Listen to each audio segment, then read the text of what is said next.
Bonjour Monsieur Védrine, quel honneur de vous avoir à cette table. Vous qui avez eu à gérer la crise au Kosovo, vous ne devez pas vous sentir trop dépaysé dans notre décor. Je n'ai pas pu résister, je vous ai acheté un petit cadeau. Voilà, des Ferrero Rocher. Allez-y, régalez-vous. Ça m'a coûté 2 mois de cachet à Arrêt-sur-Image, mais c'est de bon cœur. Car voyez-vous, pour moi, vous êtes le diplomate par excellence. C'est le cas de le dire, mon cher Hubert. J'admire votre self-control à toute épreuve. On voit bien que même avec une tarte à la crème en travers du visage, la petite Zaya sur les genoux, une Kalachnikov fournie par la rédaction de TF1 pointée sur la nuque, et Daniel Schneiderman en train de vous annoncer que Wikileaks s'apprête à publier le verbatim de votre échange avec une demi-douzaine de ressortissants biélorusses en bikini lors d'un week-end bunga bunga dans la villa en Sardaigne de Berlusconi lorsque vous étiez ministre des Affaires étrangères, que ça ne vous arracherait même pas un début de froncement de sourcils, tout au plus un léger raclement de gorge à la Henri Guénaud. Il a des nerfs d'acier, notre bébert, si je peux me permettre. Au passage, j'ai une pensée pour ce malheureux consul de France à Hong Kong qui vient d'être rappelé à Paris pour s'être fait gauler en train de chouraver 2 bouteilles de mouton Rothschild dans un club huppé de la ville. Vous avez dû lire cette info.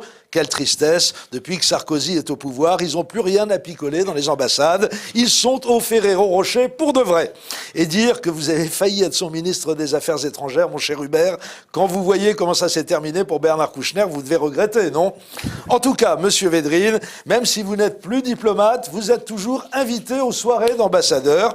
En l'occurrence, il s'agit de l'ambassadeur des droits de l'homme à porter un décolleté plongeant, y compris quand la bise s'abat sur le boulevard Saint-Germain. Mardi soir dernier, Bernard-Henri Lévy fêtait les 20 ans de sa revue, La règle du jeu, en compagnie de quelques amis au Café de Flore. Oh, attendez, voilà, vous voyez, il est au Café de Flore. Des amis... Ah là, des amis communs, me semble-t-il. Oui, tu me les repasses, s'il te plaît, Slobodan. Repasse-les-moi. Ah, et après on dira qu'il n'y a pas de tendresse dans les microcosmes médiatiques. Alors c'est vrai que, vu comme ça ressemble un peu à un pince-fesses mondain, un tout petit peu germano-pratin sur les bords. En fait, pas du tout, comme l'a révélé l'hôte de ces messieurs-dames, le surlendemain soir, sur le plateau du Grand Journal. Nous avions mis une immense banderole qui se voyait depuis la veille au matin pour Sakineh. Je pense que ce que vous avez vu là, sur ces images, il venait aussi un peu pour soutenir Sakineh. Était-ce nécessaire de le préciser, mon cher Bernard-Henri? Les images parlent d'elles-mêmes. On voit bien que vos invités sont totalement concentrés sur leur soutien à Sakineh. Plus concentrés que vous, semble-t-il. Vous connaissez Alexandra Hunebert?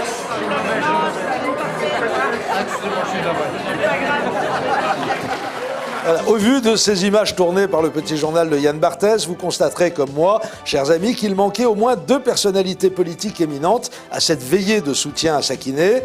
Qu'à cela ne tienne, BHL s'est rattrapé le surlendemain en les invitant au Grand Journal. Alors moi je vous donne un conseil amical aussi. C'est très gentil. Sur ce plateau, faites très attention à 2 personnages politiques qui vont être peut-être les arbitres de la prochaine présidentielle. François Fillon. Pas du tout. Bon. Qui s'appelle Marine Le Pen. Oui. Attention au score de Marine Le Pen, oui, qui est en train de rénover le Front National et qui est capable de, hélas, parce qu'elle est aussi fasciste que son père, de bouleverser la donne. Et attention à Mélenchon, oui, qui est le premier homme politique de gauche qui ose se dire populiste. Alors heureusement qu'on a le Grand Journal de Canal+ pour nous informer sur la vraie nature de Mélenchon. Déjà, il y a quelques semaines, on avait appris qu'en plus d'être un crypto-fasciste, le caudillo du parti de gauche était un pur goujat. Et j'ai reçu son livre avec une petite dédicace, titre du livre, qu'ils s'en aillent tous. Et alors, autour de ce titre, j'ai une petite bulle et c'est écrit « Ça vous concerne évidemment ». Signé Jean-Luc Mélenchon. Sympa, non, comme garçon? Il faut dire, mais en même temps, il n'y a pas un bras de jeu quand même. Lui, en l'occurrence, c'est un personnage. Il y a du jeu. Il faut prendre ça très sérieusement ou pas? Il y a du jeu et du hors-jeu aussi.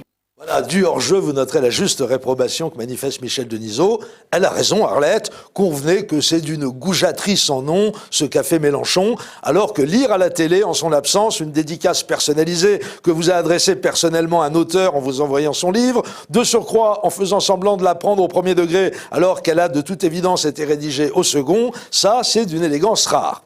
BHL, comme Michel Denisot et son équipe, savent bien que ce qui fait le lit du populisme qu'ils dénoncent avec raison, c'est la connivence affichée et joyeusement décomplexée qui caractérise certains journalistes, de rares intellectuels et une infime minorité de politiques. Inutile de vous préciser que chez BHL, comme dans l'équipe du Grand Journal, on ne mange pas de ce pain-là. C'est vrai que vous êtes le seul, en tout cas en France, à pouvoir réunir patron de presse, star du showbiz, politique dans un même endroit. Et le numéro spécial, c'est encore plus fort parce qu'il y a des contributions de Woody Allen, de Christine Angot, de Michel Houellebecq, le très rare Milan Kundera. Il y a Salman Rushdie que vous avez soutenu dès le début.